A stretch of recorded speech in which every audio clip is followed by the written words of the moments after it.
is female. Future is female. Future Is female. For impassioned rants on Bears Corner. For the hottest takes on NBA Round Up. And all our aspirational future fantasies. Join Gabby Ducharme, Amna Sapan, and Nicole Pinter Mondays at 7 for the future is female. On Blaze Radio and blazeradioonline.com.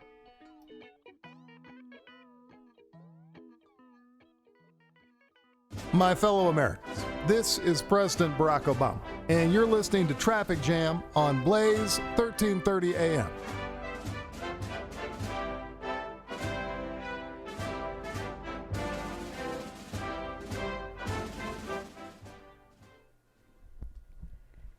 Hello, everyone, and welcome back to The Future is Female. I'm your host, Nicole Pinter, alongside the legendary Gabby Ducharme, as always, live from the Bill Austin Radio Studio. We have a lot. There's a lot of sports news this past week. And excuse my voice, because allergies are beating my you-know-what this weekend. What do we got? A lot of NFL news, like a lot. We have a top 5 GOAT debate, a little bit. Women's college basketball, ASU and Michigan as always. And the WNBA Round Up, finalized by our future fantasies. First off, Gabby, how are you doing today? I'm good. I'm excited to rip into a bunch of NFL news. It's not my area of expertise, and I didn't realize that rejoiner was for Traffic Jam from a million years ago. I'm not sure when we were 13:30 a.m., but when I heard that, I was like, what? So that was a little bit of a shock, but otherwise I'm doing good. It was a pretty productive day, so I had like my internship today and stuff, so that was pretty exciting. And you and I are finalizing plans to go to Disneyland, so I'm excited. Thank you. Yeah. That was a pretty good Barack Obama impression, though, I will say. That was.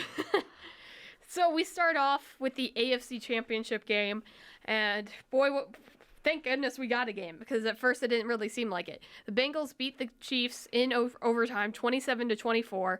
The Chiefs led 21-3 with just under 6 minutes left in the first half, and they failed to score a touchdown on a touchdown attempt just before the half, which proved to be the difference in not taking the field goal there.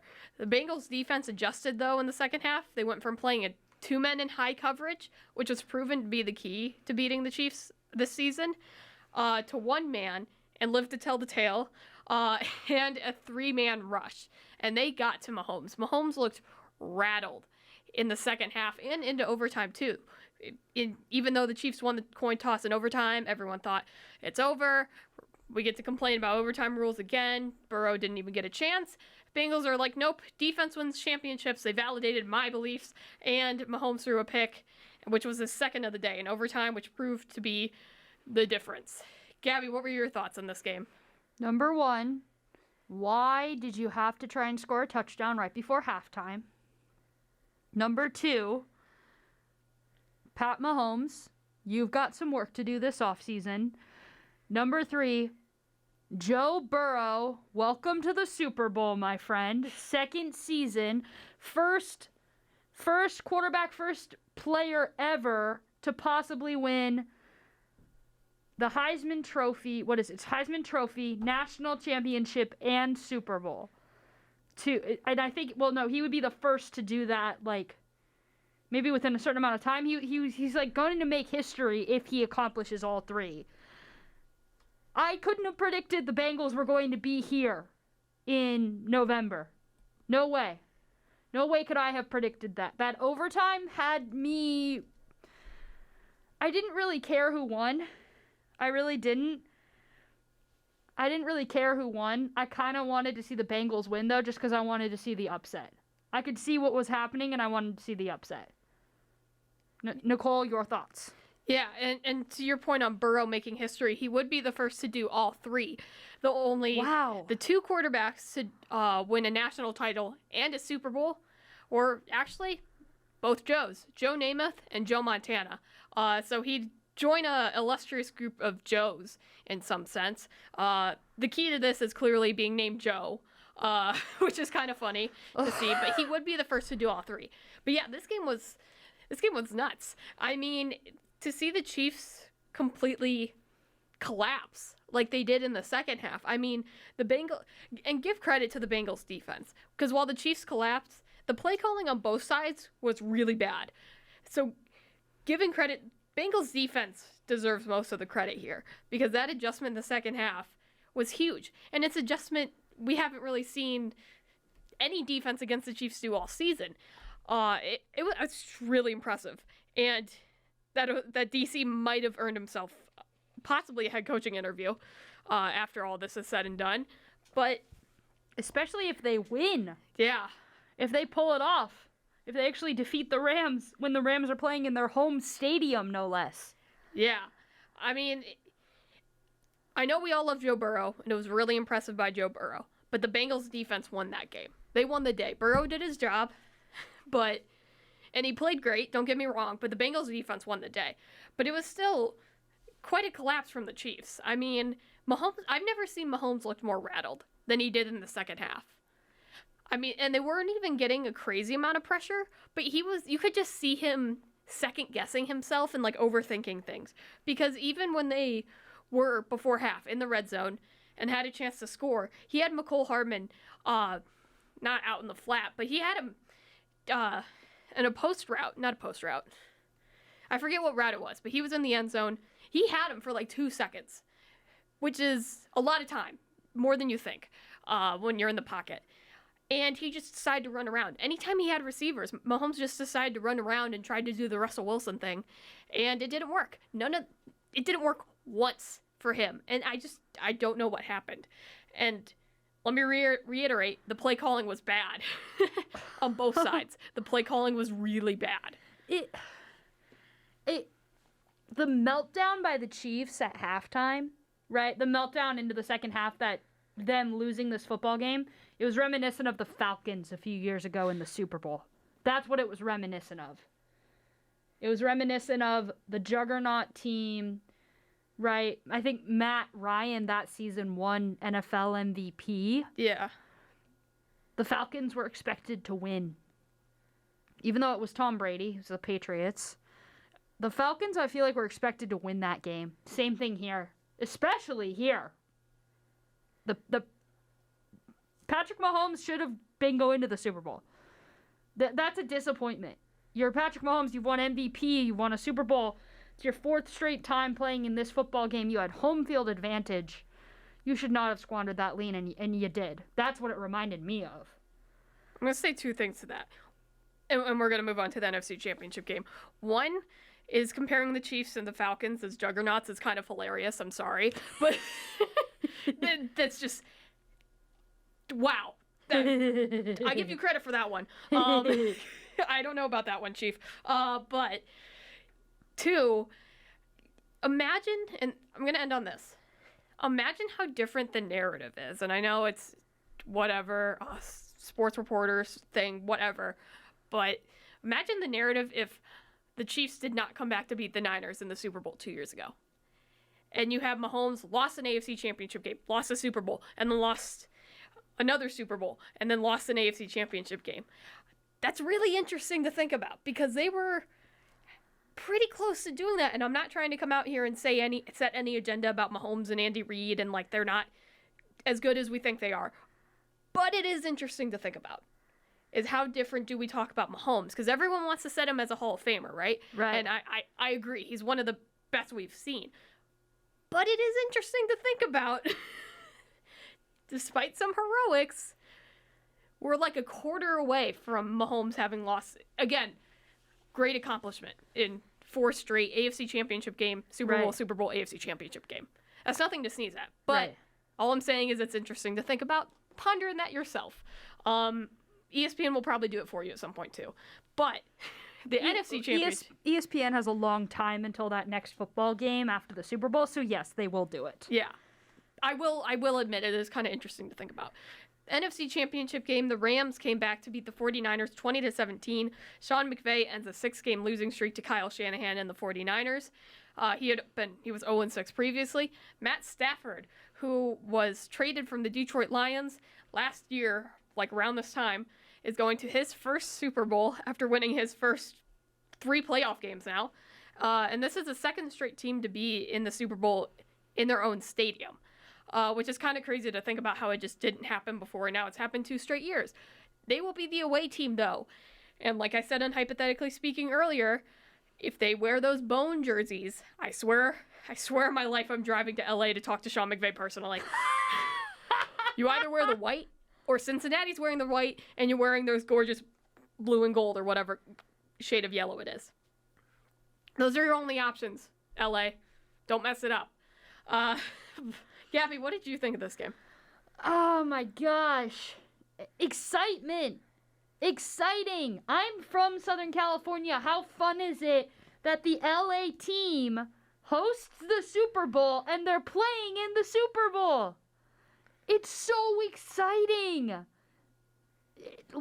The LA Rams.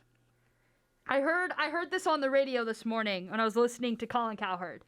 He said the LA Rams are like a resurrection site for certain players. He was specifically discussing Matt Stafford and OBJ because OBJ, his career was in shambles, or maybe not in shambles, but it wasn't looking too good when he was getting traded away from Cleveland, right? Wasn't looking too good when he got released by them. He joins LA, and all of a sudden, he gets 9 catches, 11 targets. He's all over the field. And then Matt Stafford, 13 years. 13 years of disappointment, of an organization that's been in shambles for decades, never getting close to the playoffs, let alone the Super Bowl of all things. And all of a sudden, he gets traded to the team that's literally all in on right now, we need to win, we need to win. We have this new multi-billion-dollar, building that we're in. We're in the biggest media market in the country. We've got to win, and we've got to win now. And Stafford's in the perfect situation for him because he's in a win-now situation as well in his 13th season. Just such excitement because when you can see all the pieces kind of come together at just the right time. You're playing at home. You're playing at home in the Super Bowl. Now, Tampa Bay did it last year, but last year was what it was with the COVID pandemic. I think it's just exciting. I'm going to shout out my old boss, too, at the Sparks. She just got a new job working at SoFi Stadium as a communications director, or communications of some type. I think she's working the Super Bowl in like 2 weeks. So I'm going to say shout out to her as well because the Rams are going to be in it. It's funny you say, like, the excitement, Southern Cal, LA's hosting. That stadium's going to be mostly orange and black in 2 weeks. I mean, it was mostly red last weekend. Most likely, when you look at the Super Bowl prices, I don't know. Maybe a lot of those LA celebrities, it's a really good Super Bowl halftime show. We'll talk about the Super Bowl more next week. But it will be interesting to see because it was a lot of red last Sunday. So it'll be interesting to see. But yeah, I'm happy for Stafford. I don't hate the Lions being from Michigan and only an hour away from Detroit and Ann Arbor. I am happy for Stafford because the Lions do have a bit of a place in my heart, a very small one, but they have one. They have a spot. So I'm happy for Stafford.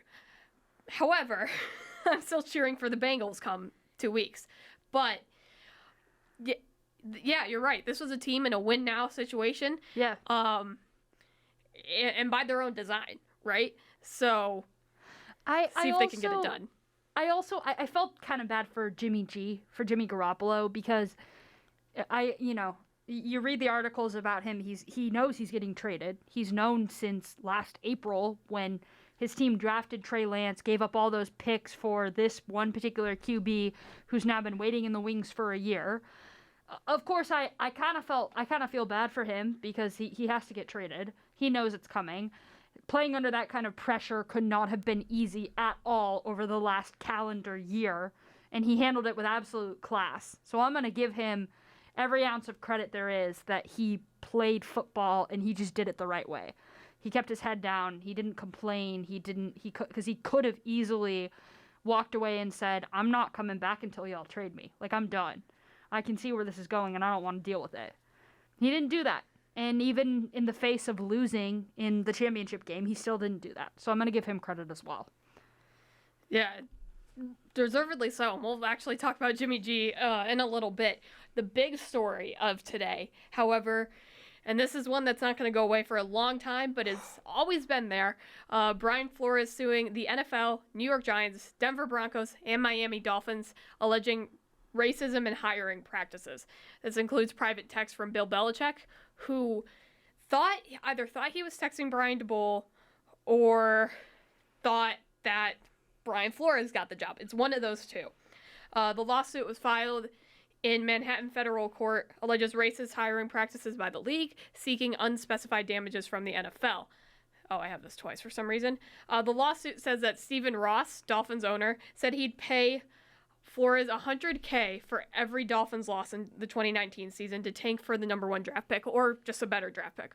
Ross was mad when Flores kept winning. The Dolphins finished 5-11 that year with a 6th overall draft pick, which they picked Tua Tagovailoa, in the 2020 NFL Draft. On the Giants side, Flores received these texts from Bill Belichick. They're really sad to read, to be honest, because there was genuine excitement from Flores. I know it's text messages, but you can feel the vibe. Learned that DeBull was chosen and still had to go to dinner with Joe Schoen, who was the Giants GM, and had to sit through dinner knowing that they had their pick. And this is not new for any minority coach in the NFL, unfortunately. On the Denver Broncos side, and I'm going to read straight from the lawsuit. This is paragraph 21 on the 8th page. You can read it for yourself. It's on Twitter. 58 pages in all. Starting quote, "Incredibly, this was not Mr. Flores' first sham interview that was held only in an effort to comply with the Rooney Rule, which is the rule that was instituted by the NFL back in, I want to say, the early 2000s, late 1990s, in an effort to hire more minority coaches. However, then the Broncos' then general manager, John Elway, president and chief executive officer, Joe Ellis, and others showed up an hour late to the interview. They looked completely disheveled, and it was obvious that they had been drinking heavily the night before. It was clear from the substance of the interview that Mr. Flores was interviewed only because of the Rooney Rule, and that the Broncos never had any intention to consider him as a legitimate candidate for the job. Shortly thereafter, Vic Fangio, a white man, was hired to be the head coach of the Broncos," end quote. And this is also interesting because even just today, even earlier, it was reported, albeit by a not super reliable, and this is coming from a Michigan fan who knows a lot of these sources, a not super reliable source in Chris Ballas of On3, that Harbaugh, who is interviewing with the Vikings tomorrow, is said to be pretty much a done deal, right, that he's going. And the Vikings tweeted out sometime earlier today, that they had completed an interview with, excuse me while I look for this, because I'm honestly I forget the name, but they had completed an interview with a black head coach for the position. So it'll be interesting to see, is this true? With Patrick Graham, who's the offensive coordinator of the Giants. Yeah, they tweeted this out an hour ago. And that's an hour following the Harbaugh report. Are either true? Or is the Harbaugh thing true? I don't know. We're going to talk about that more when it's official. This is from your resident Michigan fan.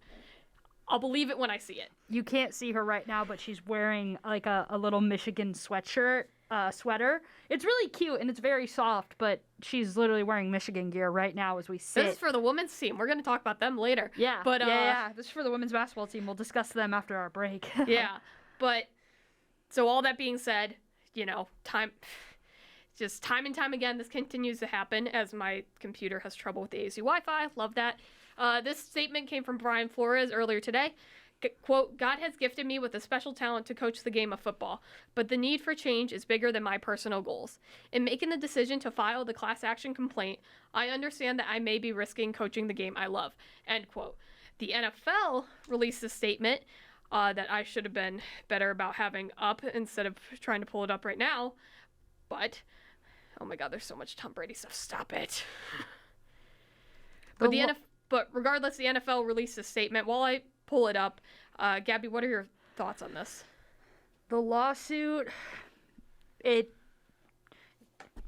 people are so shocked to see it. They're shocked to see that it's coming to light, that it's finally getting talked about.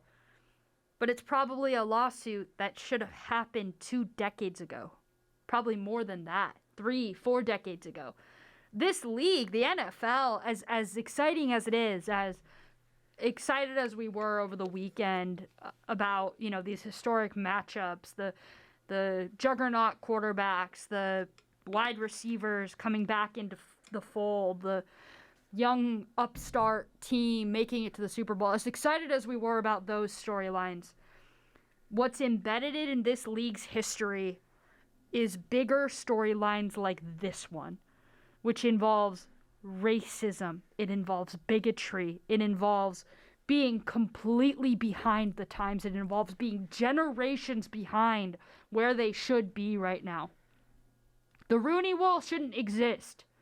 It shouldn't exist because you shouldn't have to force their hand to know how important it is to have diverse voices in the room, but it has to exist as a means to hold them accountable, right? And when you're holding them accountable, they just do it in name rather than doing it because they care. And Brian Flores stepping up, I'm going to give every piece of credit in the world to him. He could be putting his entire career on the line. He's only like 41 years old.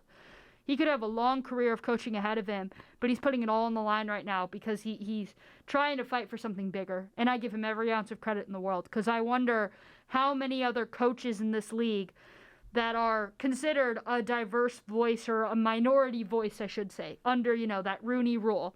I wonder how many others have felt the same way that he has felt and have been treated the same way that he has been treated.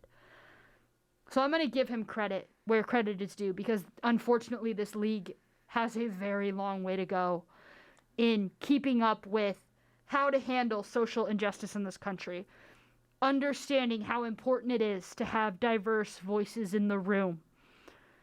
They've got a long way to go, unfortunately, and no amount of exciting AFC or NFC championship games or Super Bowls or player comebacks can shift the focus away or should shift the focus away from something as important as this. Agreed. And this is the NFL statement before I go on. The NFL, quote, "The NFL and our clubs are deeply committed to ensuring equitable employment practices and continue to make progress in providing equitable opportunities throughout our organizations. Diversity is core to everything we do, and there are few issues on which our clubs and our internal leadership team spend more time. We will defend against these claims, which are without merit."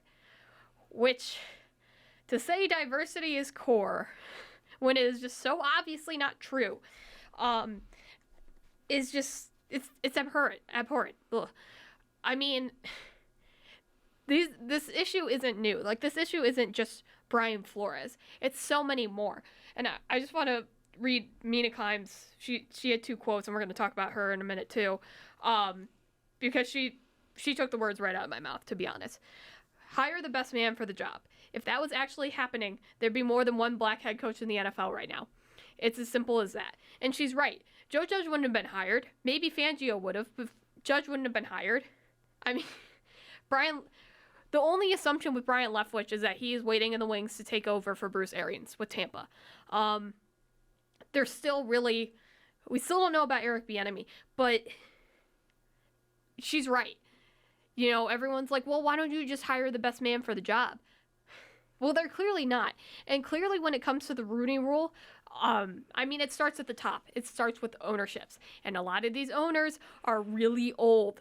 In fact, most of them are. They are old. They're not just old, but they're white and they're men for the most part. Those are 3 very important characteristics for why more black head coaches are not being hired. Which Mina says here, one more thought. People always ask for solutions, since the Rooney Rule isn't working. Other than diversifying ownership, the only thing we can do is call the decision makers out by name, which is exactly what Flores did today. And also, keep talking about it. And that's what we'll do. Because Mike Tomlin can not be the only black NFL head coach. And the only other black NFL head coaches that have been are under Tony Dungy's tree, who have worked with Tony Dungy. And don't you think, going back, because you mentioned Mike Tomlin, it shouldn't also all fall on his shoulders to be the voice for black people who want to be head coaches in football. And that's what it feels like is happening right now. He's becoming like this token person without even wanting to be, without asking to be, just because the league refuses to hire other people who may look or sound or be like him. In a sense, yes. I wouldn't say he's like, it's falling on his shoulders. I mean, in a sense, yes, I think it is. But also I think it's just always pointed out as like, he's the only one. Why is he the only one? He shouldn't be the only one. But there may be some merit to what you're saying that I have not looked into, to be honest. And I think there is. My thought on it is, if there's only one, then people in the league by default will look to that one voice to kind of not speak for everyone, but to get their perspective, to get their opinion, right? I agree with that. Because, like, a lot of times with even just diversity initiatives in general, people, obviously you want to lean on those diverse voices to do it, but you don't want to put all the pressure on them to upstart the diversity initiative, right? You need allyship in this league, and there's not a lot of allyship right now because there's only one diverse voice in the entire league. Yeah. And it should not be that way. Just wishing Brian Flores all the best. I hope he gets hired somewhere else because he absolutely deserves to be, and he's proven that. We are already running out of time. In other NFL news, Tom Brady officially retires, like officially this time. 22 seasons, 20 with the Patriots, 2 with the Buccaneers, 10 Super Bowl appearances, 7 wins, 5 Super Bowl MVPs. He has the record for the most touchdown passes with 624 and most passing yards with 84,250. He finishes with a 243 and 73 regular season record and was 35-12 in the playoffs. He won 3 MVP awards and was selected to the Pro Bowl 15 times. Might as well induct him now. Yeah, what's the waiting period? 5 How many years? 5 years? So 2027. 5 years? Is that he spent he was in the Super Bowl longer than his time waiting to get into the Hall of Fame. He won more times. He spent more years winning than he will waiting to be inducted into the Hall of Fame. Anybody else see the irony there? Anybody? It's just going to be so weird. Like, because you and I have grown up in a league that has had Tom Brady. Yeah. If nothing else is consistent in our time being alive, it's been Tom Brady playing football in the NFL. Like, that is the only consistency. So it's gonna be really weird. I'm really sad about it. I mean, and he's coming off an MVP season. Yeah. That's a great thing. Is he going out on top with a Super Bowl ring? No, but he still had an MVP season. And we'll learn the awards next week. So next week we can talk about whoever MVP is. But he had an MVP season. Well, don't you think that's what's most admirable is the fact that he didn't have to be carted off the field? Like, he didn't wait until the game had kind of surpassed him. He truly decided when it was his time. Yeah. And I'm saying this as I'm literally tapping my watch. Like, it's his time. He's done. And to walk off with pride, with awards, to be able to literally and figuratively walk off on your own terms. That's exactly what he did. I mean, what more was there for him to accomplish? Yeah. And we talked about it last week and we both agreed, like, yeah, this kind of feels like the year. Yeah. Where it's most likely that he retires every other year. You know, this has been a conversation for 5-6 years? Yeah. After every season. But everyone's like, no, he's not. It's just not happening. This is the first year where it was like, yeah, he might. And so it felt like everyone at the same time was like, yeah, okay, this could really happen. Yeah. But the fact that it did happen is still really weird. But obviously, wish Brady nothing but the best. Last thing before we go to a quick break, since Tom Brady is the GOAT, undisputedly in football, who are our top 5 GOAT? Because this has become the debate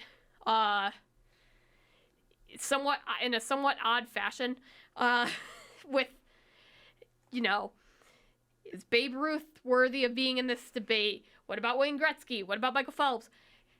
Let's just talk about our top 5 GOATs. Gabby, who are yours?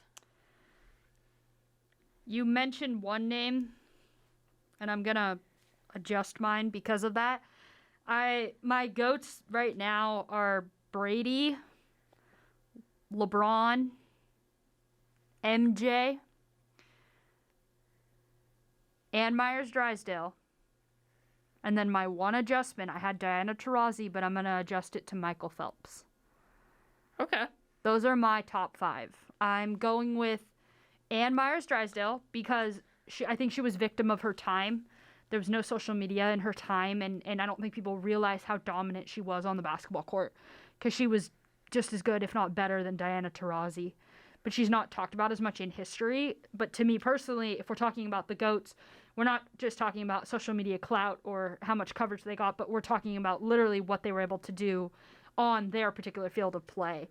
And then I think the other 4 are pretty obvious. Michael Jordan, LeBron James, Tom Brady, and then Phelps, obviously, greatest Olympian of all time. We just discussed Tom Brady for the last 10 minutes.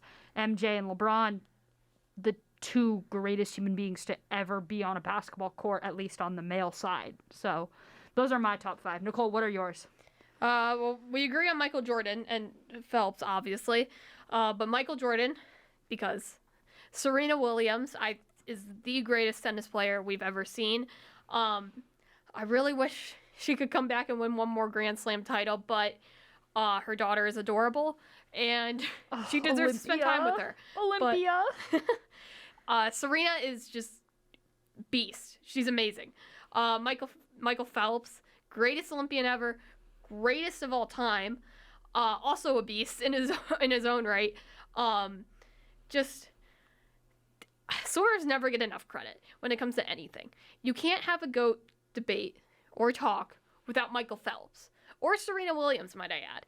If you're going to make a graphic with the GOATs, which Serena was on the Bleacher Report graphic, but it better include these 2. Tom Brady, obviously, and the one I've seen, oh my God, one I've seen no one talk about is Simone Biles. So I'm going to bring her up just because of that. Simone Biles is the greatest gymnast, at least you and I have seen. Yeah. She's incredible. She's a GOAT in more sense than just on the mat and on the bars and on the beam. In what she did this past Olympics, which is really weird to think we're 2 days away from the Winter Olympics starting. Time isn't real. We're 2 days out? Yeah. Oh my gosh, my brain, I can't. I feel like Tokyo just happened. Oh, because it kind of did. And Simone was... Thank you, global pandemic. Yeah. And Simone, in sticking up for herself and her mental health and doing what was best for her, is a GOAT in that sense too. Those are my 5 GOATs. We're going to take a quick break and come back with one more NFL story and run through everything else we have. This is The Future is Female on Blaze Radio and BlazeRadioOnline.com. And welcome back to The Future is Female on Blaze Radio and Blaze Radio Online, live from the Bill Austin Radio Studio. And we come back with my favorite sports reporter, NFL insider, Mina Kimes. My absolute favorite. I'm sorry, Sarah Spain. I love you too. But Mina Kimes takes the cake for me. Shout out, Sarah. Yes, friend of the show, friend of the program.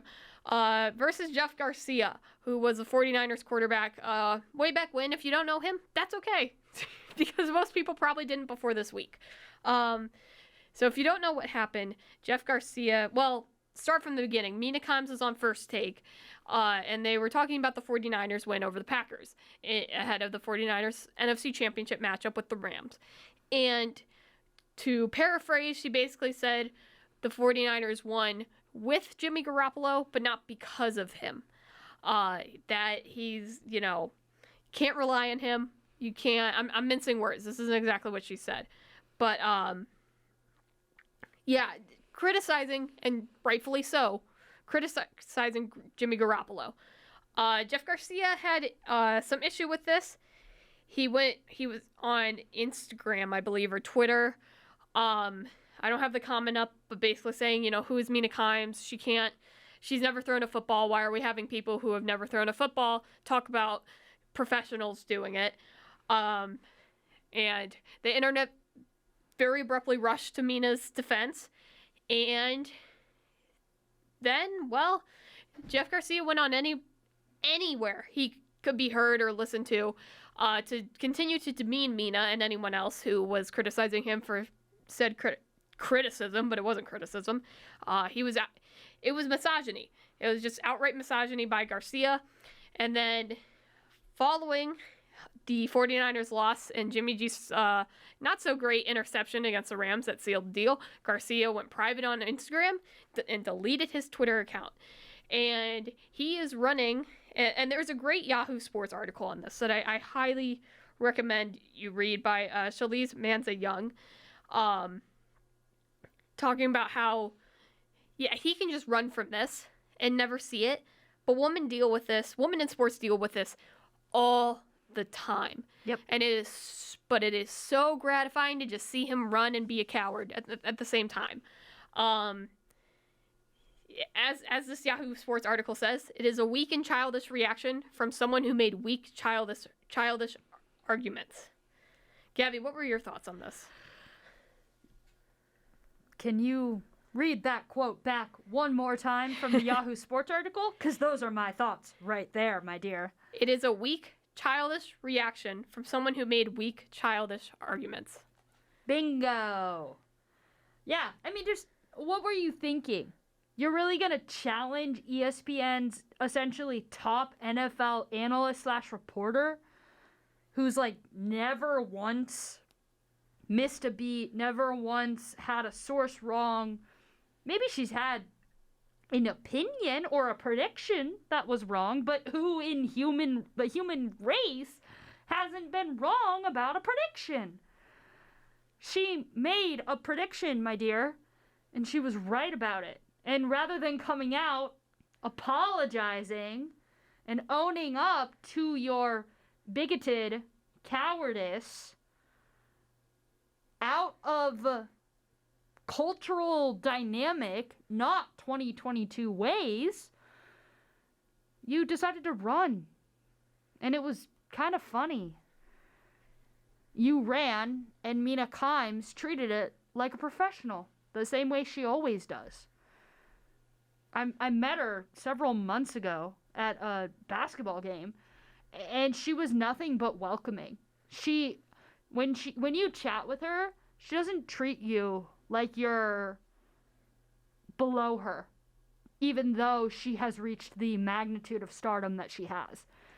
She's quiet, she's quaint, she's professional. And that's how she was here, too. She was professional. She wasn't quiet here. Good thing that she wasn't quiet here, but she was professional. I give her every ounce of credit in the world. She could have reacted so poorly to this, and she didn't. She rose above the same way that, in honor of National Girls and Women in Sports Day coming up, I think this week, she reacted the same way that women in sports have had to react for generations. Yeah, and had to react to save face, save job, save the job that you still have. And it doesn't have to be like this. Garcia can just run when women deal with this all the time. And let's not mince words here. There are so many men who cover the NFL, NHL, NBA, MLS, MLB, who have never played the sport in their damn lives, let alone the sport they're covering. Right? I don't have exact statistics on this, but there are many men, and let's stick with the NFL here, or narrow it down to the NFL here, because that's what this is, who cover the NFL, cover football, whatever level. They've never played football. Sure, maybe they've thrown it with their kid in the backyard. They've never played the game, so why should they talk about it? And when it comes to this, quote unquote criticism by Garcia, I wonder why it's against Mina Kimes and not like anyone else who is covering football who has never thrown the ball. Never played football at any level. Let's think about this long and hard now. It's just women in sports shouldn't. Let's all just be a little bit better tomorrow. And the internet reaction to this was overwhelmingly supportive of Mina, which was fantastic. And I think I even had a Twitter interaction with someone where no woman should have to, deal with this. Yeah. They shouldn't have to, oh, well, Mina's strong enough to endure this. Sure, but not everyone is, and not everyone has to be. Not everyone should have to be. And it's just, let's all just be better. Is what I'm going to end on, because I'm clearly tired and forgetting words. The last point I'll bring up is, the crazy part is Adam Schefter is like the top reporter for the NFL.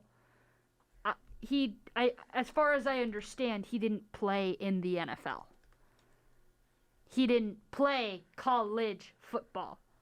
And yet he doesn't get this same amount of, I'm just going to say BS, because of rules and college radio, we can't cuss. Schefter doesn't get that kind of blowback. Adrian Wojnarowski, he never played college basketball. He wrote for the school paper. He doesn't get this kind of blowback. Oh, you don't know enough because you didn't play the sport. Yeah, well, there's a lot of men who cover this league at the national level who never, quote, played the sport. I don't hear you complaining about them or their opinions or hot takes or in-depth reporting that they do on a daily basis. Hold them to the same standard. Which means the standard that you hold women to is too high. It's too high. It's unrealistic. The amount of men that would be dragged down by aggressive opinions like this, it would be so much worse than women who are getting dragged down by it. Women have been forced to deal with it for generations. Oh, you didn't play the sport, ... Well, there's a lot of you that are reporting on the sport that are the same gender as those dudes in the NFL, and you never played it either. So I don't want to hear it. And even the final thing I'll say to that point is you can cover a sport if you've never played it. Yeah. You can study the game. You can watch film. You can watch it since you were little and just pick up on what you should do versus what you shouldn't and grow from that. Like, anyone can do it, right?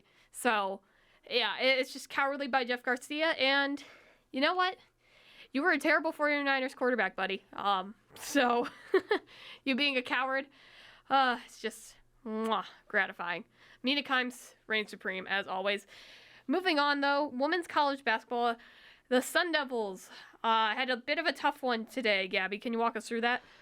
So Arizona State, they had like that 3-week break. They didn't want to, but they all got knocked out due to the pandemic, just like all of us have over the last 2 months. They had a makeup game today against Oregon on the road. So they had a very short week wherein they played this weekend, once again on the road, came home like late Sunday night, and on Monday they were off on another plane flying to Eugene. They lost today, 72-58. Mael Giles went for 16 points, 7 boards, and 5 assists. She's the star transfer from Rutgers, who now plays at ASU. Just a really wonky midweek makeup game that the Pac-12 and the NCAA and the teams are trying to fit in.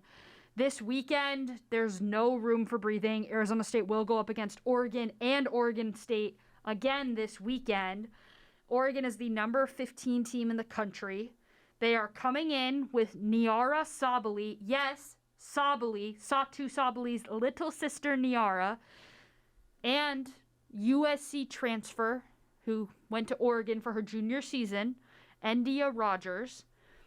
They're the leaders, the heart and soul of this team. They're expected to be all Pac-12 players. They both dominated today against the Sun Devils. And something, something super eye-opening right now about all these games that ASU has to make up, and that, teams like Stanford, UCLA, all of these teams have to make games up. Someone from the Pac-12 came out and said, quote, "There's not enough weeks to make all of them up. We can't follow our parameters and accomplish that," because the Pac-12 has a lot of parameters that teams are supposed to fulfill, wherein they won't play back-to-back. They won't play more than 3 conference games in a week. They won't play more than 5 conference games in 2 weeks. There's all these rules that they have to abide by. And there's not enough time left in the season for ASU to accomplish all of that and make up all 7 games that they missed over that 3-week span. Which makes you wonder, is it worth it to make up any of the games?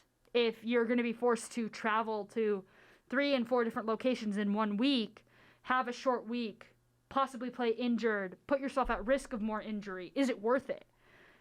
I'm not sure it is. And I think today was kind of just a little bit of a microcosm of the bigger issue that's going on in NCAA athletics. Yeah, and speaking of ASU athletics, we haven't even talked about the huge ASU news that happened over the weekend that I'm just remembering that we didn't do. We'll cover that next week, because oh boy, ASU athletics, what a fun time that is right now. But yeah, it's a tough blow for the Sun Devils here, for women's basketball, because it's definitely been a growing pains type of year for ASU. Maybe not what was expected, and it's sort of been 2 years now. Okay, expectations were a little bit higher, but we're working through some things. It's not all bad, and to feel like it's just kind of over February 1st in a way. Yeah. That's tough. That's really tough. I think that if they could win both games this weekend, I think they could still definitely have a chance at March Madness. I don't think it's over yet for them, but it's just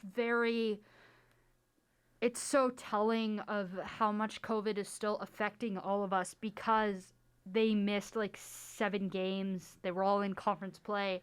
And it's like the college basketball season is supposed to be on the back end right now, but it doesn't feel like at all for ASU and for UCLA and for all these other teams in the Pac-12. It doesn't feel like they're on the back end at all because they missed so much time in the middle. Yeah. Too many games and not enough time to make it all up. Nicole, what's going on with your Michigan Wolverines and Naz Hillman? Oh my God, she's incredible. Michigan on Monday night had a big top 5 win versus Indiana, 65-50.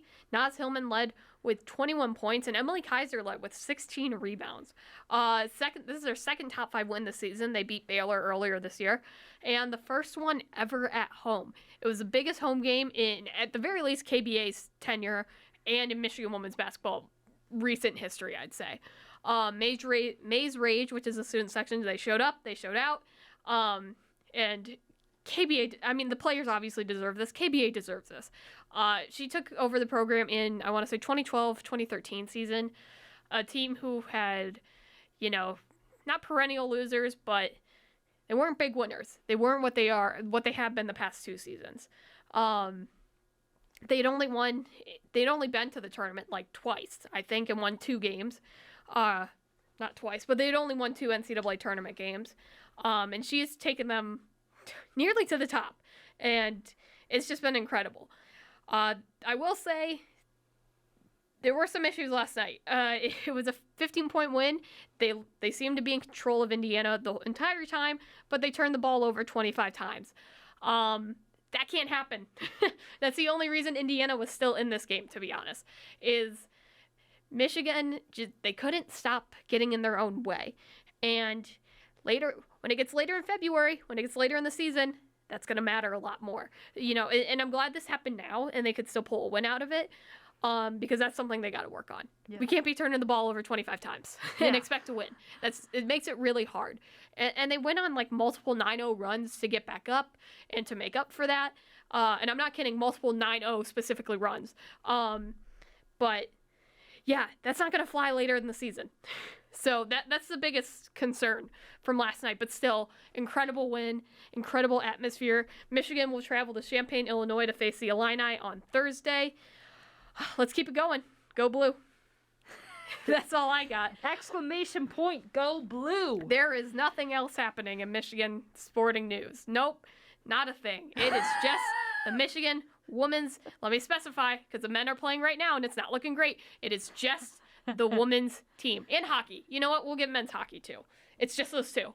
There's nothing else happening in the Michigan. Nope, not a thing. Nothing? No. Nothing going on with that football program? Not a thing. Nothing going on with the head coach of the team? No. He's not interviewing with another team, league. On National Signing Day? No. Anyway, when something becomes official, we'll talk about it. 'Cause I have my sources, but...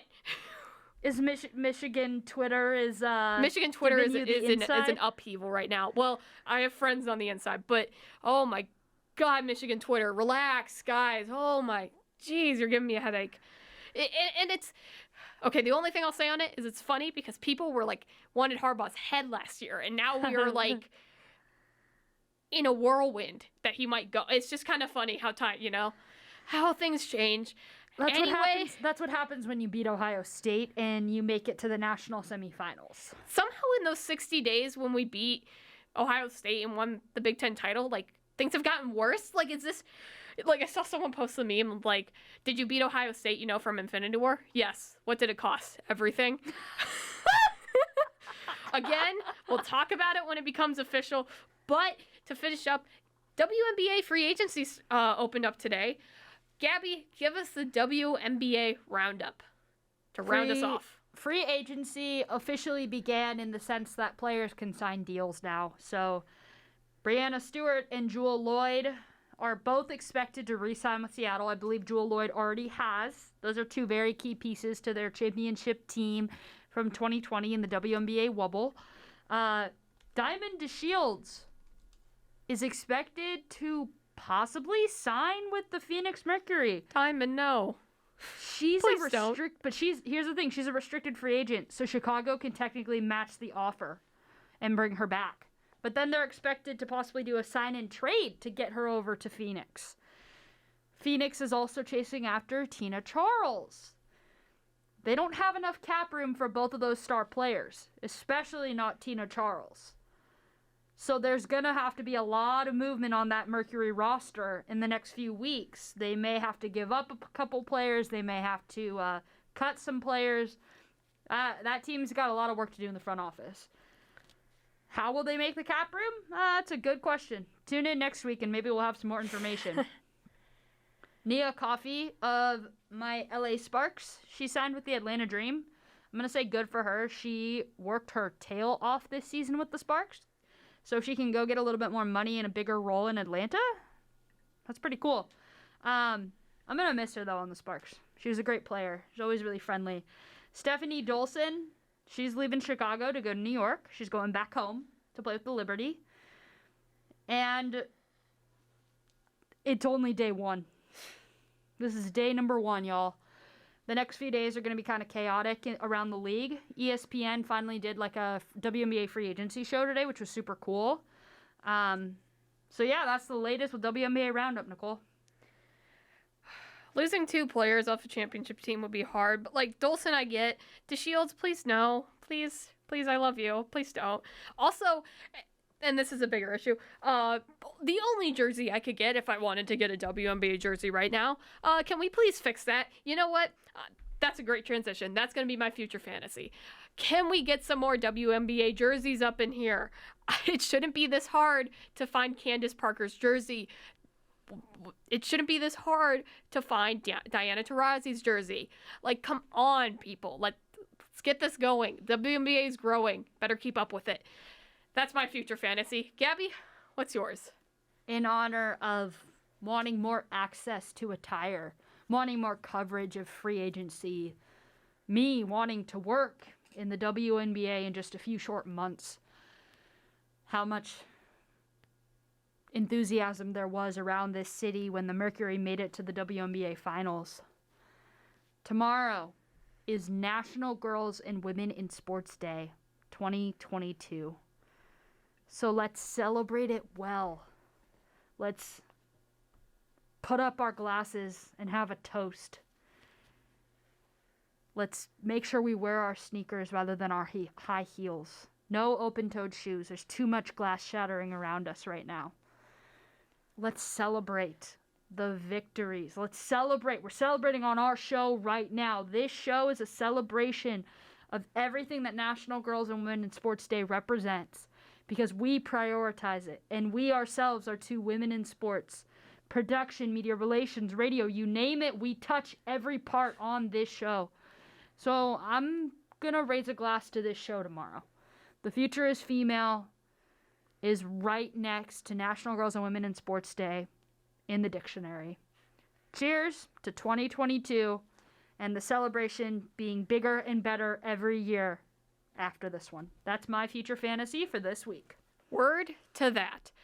And that's pretty much going to do it here on The Future is Female. We got through a lot in what still feels like a short amount of time. Again, time isn't real.